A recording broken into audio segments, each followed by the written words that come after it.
Assalamu alaikum. Today we are going to do question number 2 of exercise 6.4.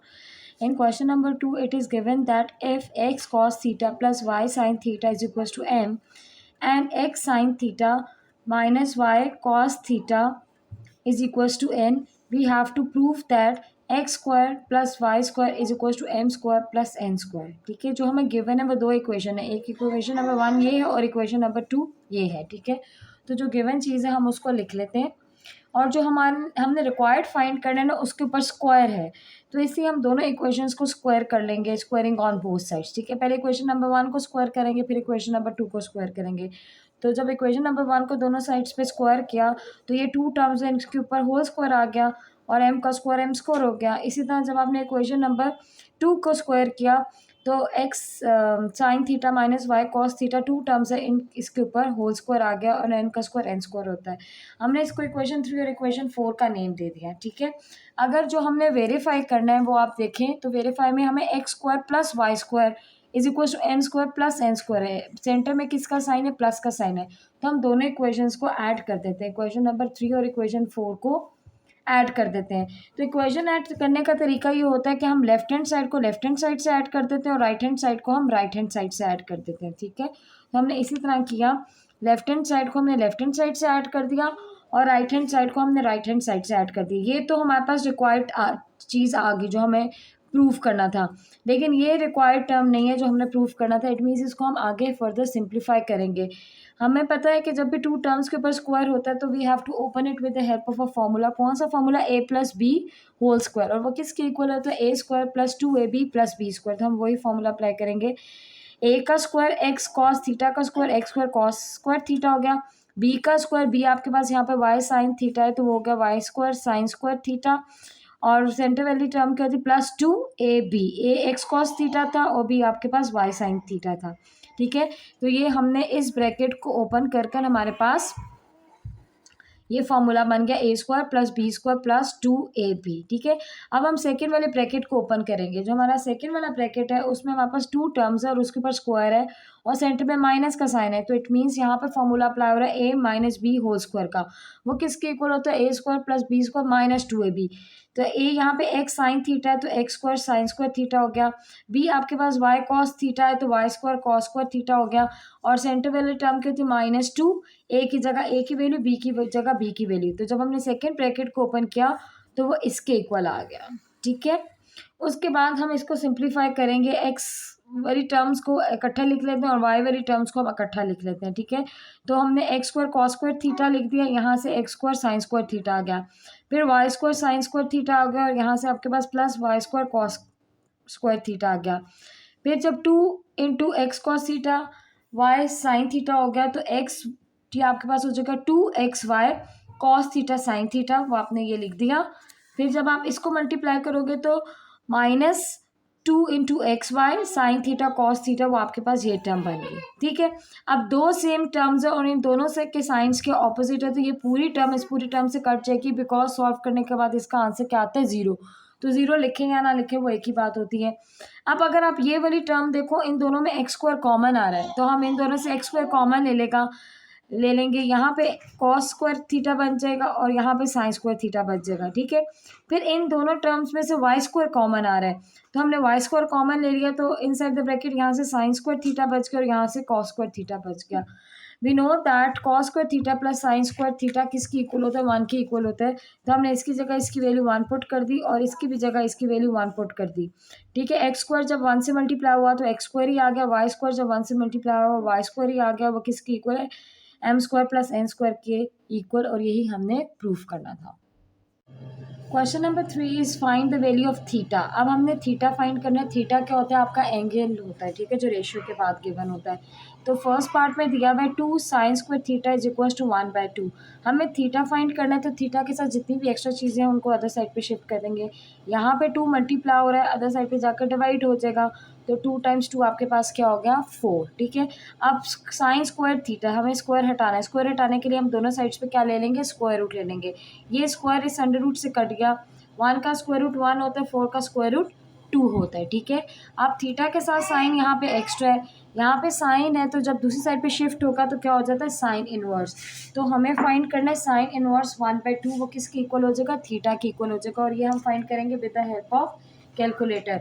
तो calculator में आप shift press करके sign press करोगे तो साइन इनवर्स आ जाएगा, और 1/2 लिख कर ब्रैकेट क्लोज करोगे तो आपके पास 30 डिग्री आ गया, ये आपका एंगल थीटा है, ठीक है।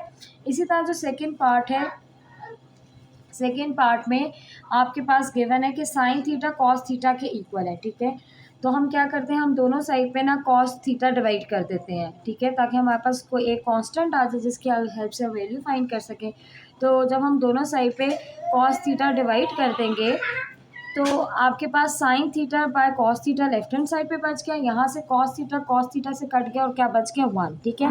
अब वी नो दैट कि sine theta divide by cos theta tan theta के इक्वल होता है, तो हमने उसकी जगह उसकी वैल्यू लिख दी।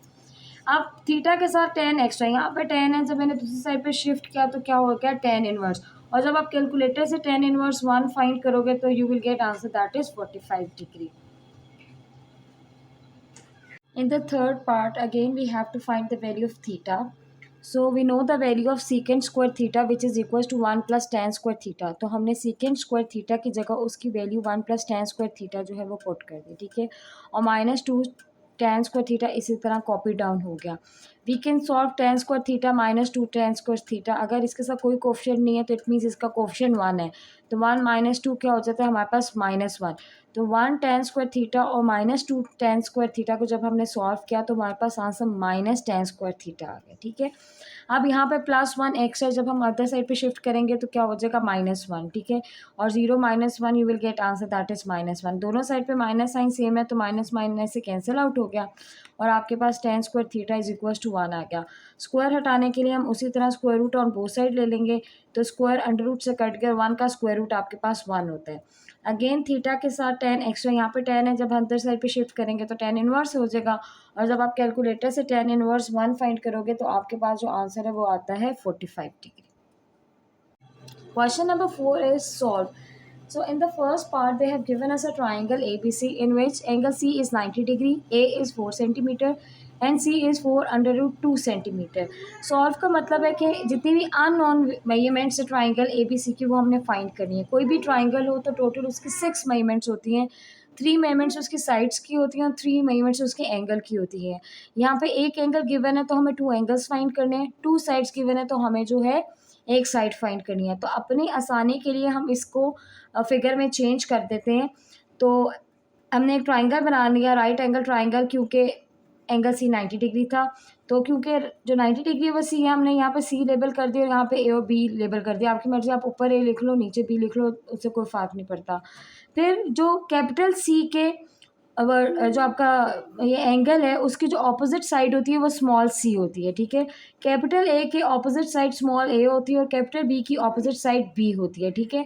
तो सी की वैल्यू हमें क्वेश्चन में गिवन थी 4√2 और ए की वैल्यू भी क्वेश्चन में गिवन थी 4 सेंटीमीटर, ठीक है, और हमने बी फाइंड करना है। 2 साइड्स गिवन है, एक अननोन साइड है और राइट एंगल ट्राइंगल है, तो हम इस पे पाइथागोरस थ्योरम अप्लाई कर सकते हैं।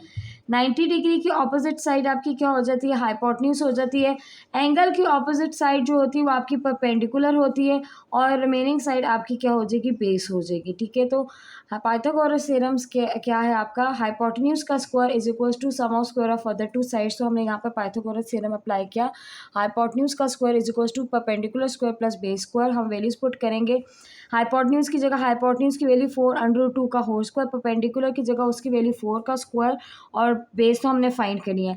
आप जब इसको कैलकुलेटर में लिखोगे 4√2 का स्क्वायर, हमें इसको ब्रैकेट में लिखना है, ठीक है। अगर आप ब्रैकेट में लिखोगे नहीं तो आंसर आपका गलत आएगा। तो हम ब्रैकेट प्लेस करेंगे, 4 लिखेंगे, फिर √2 लिखेंगे, ब्रैकेट क्लोज करेंगे और उस पर स्क्वायर डालेंगे, तो आपका आंसर आ जाएगा 32, ठीक है। तो हमने इसकी जगह इसका आंसर 32 लिख लिया। इसी तरह जब हमने 4 का स्क्वायर लिया तो उसका आंसर 16 आ गया, और बी स्क्वायर की तो वैल्यू फाइंड करनी है। यहाँ पे +16 है, जब हम उसको अदर साइड पे मूव करेंगे तो वो -16 हो जाएगा। जब आपने 32 को -16 किया तो आपके पास आंसर 16 आ गया। क्योंकि हमें बी के ऊपर स्क्वायर नहीं चाहिए तो we will take square root on both side. तो स्क्वायर अंडर रूट से कट गया, बी बच गया और 16 का स्क्वायर रूट आपके पास 4 होता है। ठीक है, तो एक तो आपके पास ये साइड की मेजरमेंट आ गई जो मिसिंग मेजरमेंट थी। उसके बाद हमें रिमेनिंग एंगल्स फाइंड करने हैं। ठीक है, तो हम ये साइड्स ट्राइंगल की आइडेंटिफाई कर चुके हैं। परपेंडिकुलर और हाइपोटेन्यूज गिवन है हमारे पास। परपेंडिकुलर और हाइपोटेन्यूज में हम कौन सा ट्रिग्नोमेट्रिक रेशियो अप्लाई कर सकते हैं? साइन थीटा का। साइन थीटा का फॉर्मूला हमें पता है, sine theta is equal to perpendicular divide by hypotenuse. Sine theta इसी तरह आ गया, परपेंडिकुलर की वैल्यू 4 थी, हमने उसकी वैल्यू 4 लिख दी। हाइपोटेन्यूज की वैल्यू 4√2 है तो हमने उसकी जगह 4√2 वैल्यू लिख दी। 4 4 से कैंसिल आउट हो गया तो आपके पास न्यूमरेटर में सिर्फ 1 बच गया और डिनोमिनेटर में √2 बच गया। और हम इधर एंगल कौन सा फाइंड करें? एंगल ए फाइंड करें। अब ए के साथ साइन एक्स्ट्रा, यहाँ पे साइन है, अदर साइड पे जब शिफ्ट करेंगे तो साइन इनवर्स हो जाएगा। एंड कैलकुलेटर से जब आप साइन इनवर्स 1/√2 फाइंड करोगे तो वो 45 डिग्री के इक्वल होता है। ठीक है, अब आपके पास एंगल सी भी आ गया, एंगल ए भी आ गया, आपके पास you left with only angle B. तो हमें पता है कि sum of all the 3 angles of triangle is equal to 180 degree. Angle A की वैल्यू हमने फाइंड की 45 डिग्री, एंगल बी हमने फाइंड करना है, एंगल सी की वैल्यू क्वेश्चन में गिवन थी 90 डिग्री। जब आप 45 और 90 डिग्री को ऐड करोगे तो आपके पास जो आंसर आएगा दैट इज़ 135 डिग्री। ठीक है, और यहाँ पे +135 डिग्री हमें एंगल बी चाहिए, तो जब हम अदर साइड पे मूव करेंगे तो वो -135 डिग्री हो जाएगा। और जब आप कैलकुलेटर से सॉल्व करोगे तो एंगल बी आपके पास जो आ रहा है that is 45 degree. Second part में हमें एक ट्राइंगल गिवन है पी क्यू आर, जिसमें एंगल क्यू 90 डिग्री है, एंगल पी 60 डिग्री है और पी क्यू की जो मेजरमेंट है वो 4√3 है। ठीक है, तो हम एक ट्राइंगल बना लेते हैं रफ अपनी आसानी के लिए, जिसमें क्यू जो है वो राइट एंगल है तो हमने वो क्यू को 90 डिग्री बना लिया। एंगल पी हमें 60 डिग्री क्वेश्चन में गिवन है। पी क्यू की लेंथ हमें 4√3 गिवन है और हमें रिमेनिंग मेजरमेंट्स फाइंड करनी है। रिमेनिंग मेजरमेंट्स क्या रहेगी? एक तो एंगल आ रहा है क्या और एक ये 2 साइड्स रहेगी। ठीक है ना, अब हमें पता है sum of all the 3 angles of a triangle is equal to 180 degree. तो हमने angle P plus angle Q plus angle R किसके इक्वल लिख दिया? 180 डिग्री के लिख दिया। पी की जगह हमने उसकी वैल्यू 60 डिग्री पुट कर दिया, क्यू की जगह उसकी वैल्यू 90 डिग्री पुट कर दिया और एंगल आर इसी तरह आ गया। जब हमने 90 + 60 प्लस किया तो आपके पास आंसर 150 डिग्री आ गया। यहाँ पे 150 डिग्री प्लस हो रहा है, अदर साइड पे जाकर माइनस हो जाएगा। जब आप 180 डिग्री माइनस 150 डिग्री करेंगे तो आपके पास एंगल आर 30 डिग्री आ गया। ठीक है, एक मेजरमेंट आपके पास ये आ गई। बाकी 2 मेजरमेंट्स हमने फाइंड करनी है, तो पहले हम ट्राइंगल की साइड्स को आइडेंटिफाई कर लेते हैं।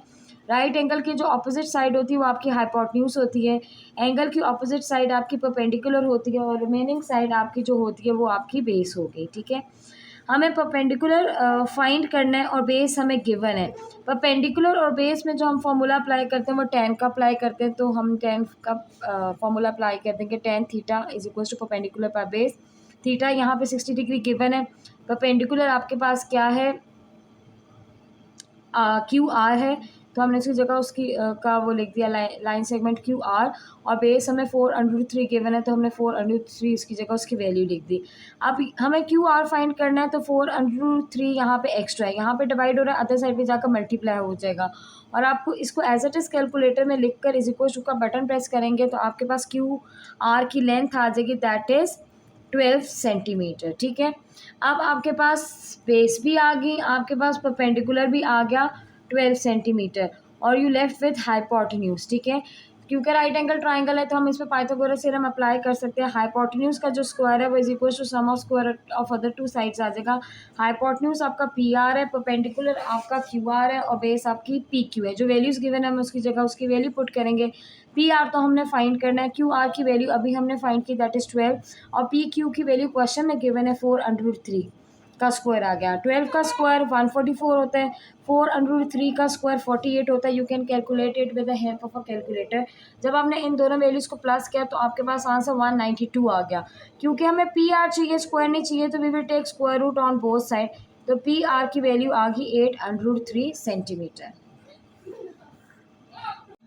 थर्ड पार्ट में अगेन हमें ट्राइंगल गिवन है पी क्यू आर, जिसमें अब एंगल आर 90 डिग्री है, पी आर की लेंथ 8 सेंटीमीटर है और क्यू आर की भी लेंथ 8 सेंटीमीटर है। तो हम अपनी आसानी के लिए एक ट्राइंगल बना लिया, जिसमें क्वेश्चन में बताया कि आर जो है हमारे पास 90 डिग्री है और क्यू आर की लेंथ 8 मीटर है और पी आर की लेंथ भी हमारे पास 8 मीटर है, ठीक है।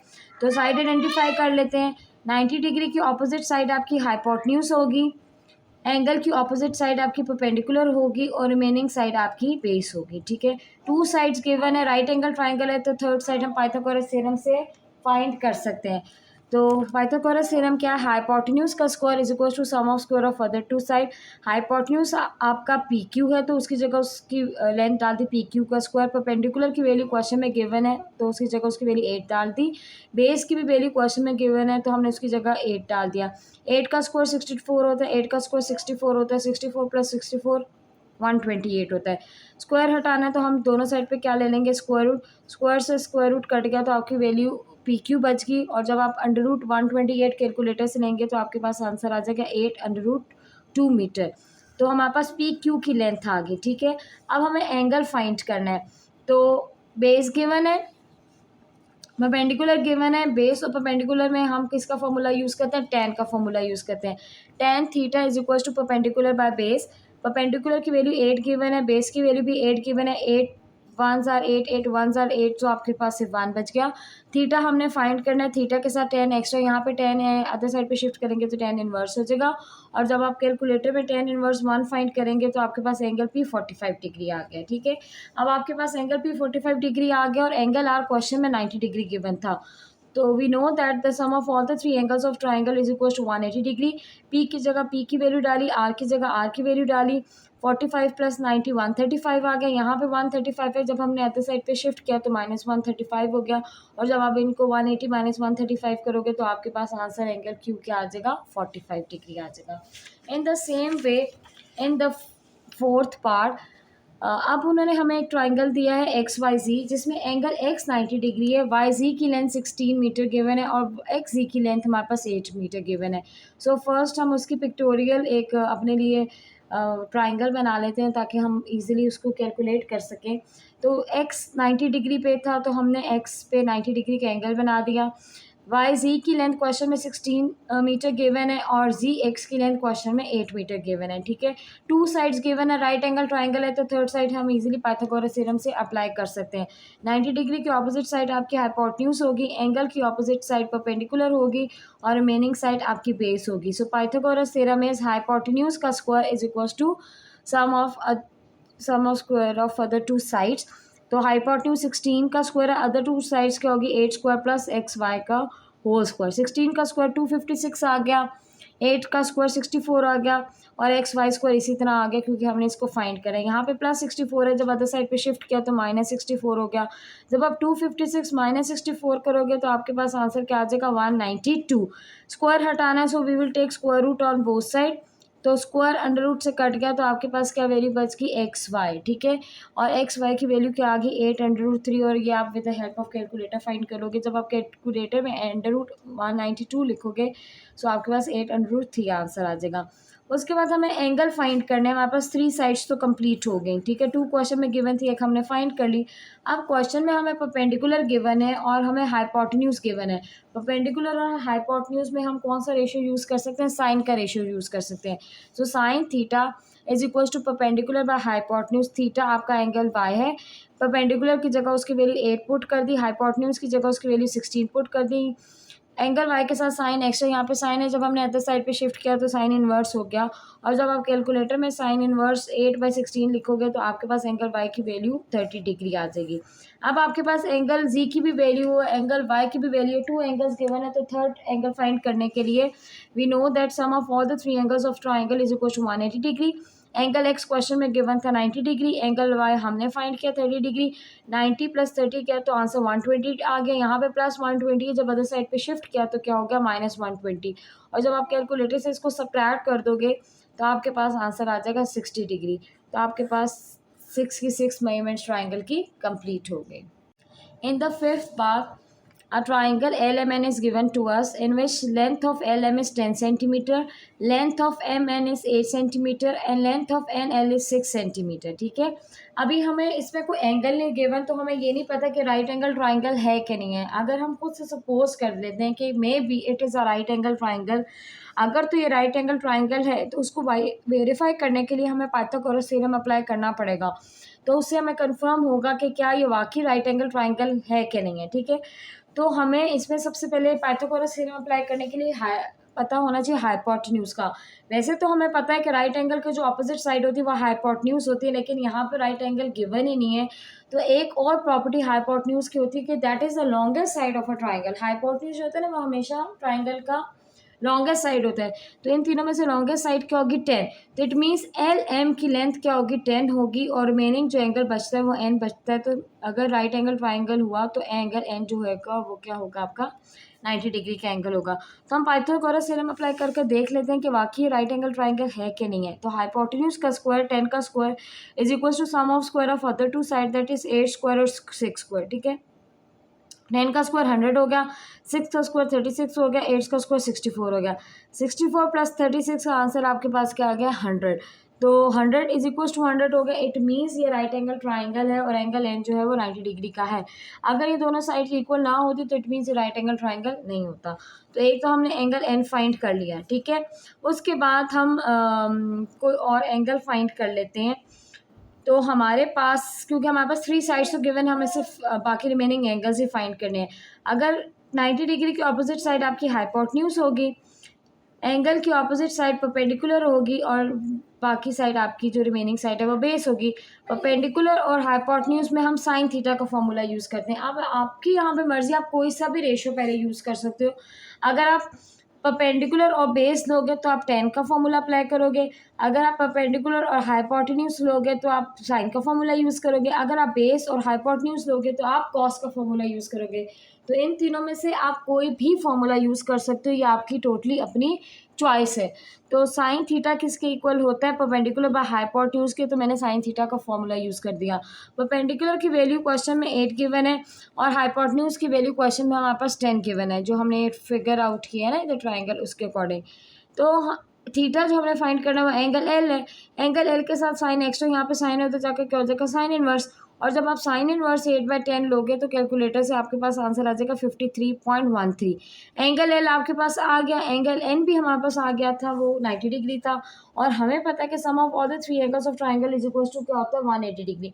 एम फाइंड करना है, एल की जगह एल की वैल्यू, एन की जगह एन की वैल्यू, इन दोनों वैल्यूज़ को ऐड किया तो मैं हमारे पास आंसर आ गया 143.13। यहाँ पे प्लस 143.13 है, जब मैं अदर साइड पे शिफ्ट करूँगी तो वो माइनस में चेंज हो जाएगा, और जब आप सब्ट्रैक्ट करोगे तो आपके पास एंगल एम की वैल्यू 36.87 आ गई। इन द सेम वे आपके पास क्वेश्चन नंबर 5 है, और क्वेश्चन नंबर 5 में आपको एक्स की वैल्यू गिवन है, वाई की वैल्यू गिवन है, और जी की वैल्यू गिवन है, और कहा गया कि आपको फाइंड करना value X square plus Y square plus Z square, ठीक है।